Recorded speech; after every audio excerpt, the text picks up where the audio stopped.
Alors clairement, il y a eu des progrès. Je dirais que l'image est contrastée. Il y a eu certainement des progrès en ce sens que le Maroc devient de plus en plus un pays, un espace de protection pour les réfugiés, où les réfugiés, après des parcours terribles, voir qu'est-ce qui leur arrive dans leur pays, puis les parcours de l'exil, arrivent sur un espace, un territoire qui est le Maroc, et où ils peuvent décider de poser leurs valises, et s'ils sont des réfugiés, demander l'asile, et ils auront une protection légale, ils auront accès à l'assistance du gouvernement, des autorités, du CNDH, du HCR, etc. Cette protection, elle existe au Maroc, elle n'existe pas de la même façon dans d'autres pays de la région.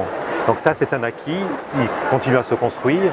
Maintenant, sur un autre plan, peut-être là où je dis il faut garder de la vigilance, la stratégie nationale d'immigration et d'asile, c'est une maison en quelque sorte qui est de plus en plus grande, de plus en plus belle, avec des droits qui continuent à se construire, comme les circulaires sur les écoles, la loi sur les coopératives. Donc il y a de plus en plus de droits, il y a beaucoup de travail qui est fait par les institutions, y compris le CNDH, mais il y a de moins en moins de réfugiés et de migrants titulaires de cartes de séjour qui peuvent bénéficier de tous ces droits. Donc il faut faire attention que cette maison qui s'embellit, on ne se trouve pas dans une situation où il y ait de moins en moins d'habitants, si je peux dire. Donc ça, c'est un point de vigilance.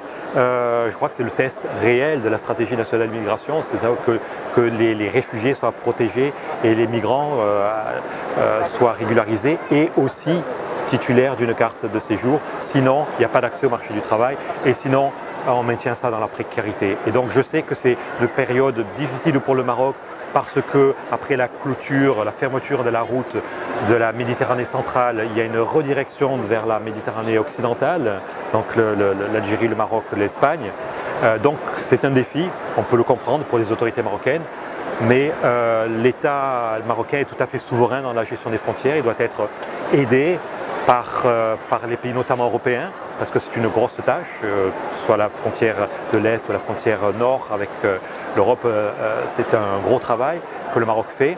Le Maroc doit être aussi aidé pour l'intégration des réfugiés à l'intérieur des frontières, mais il faut rester vigilant, il faut continuer à travailler sur la régularisation de cette personne. Et la régularisation, ce n'est pas seulement une décision de régularisation, c'est aussi la possession d'une carte de séjour.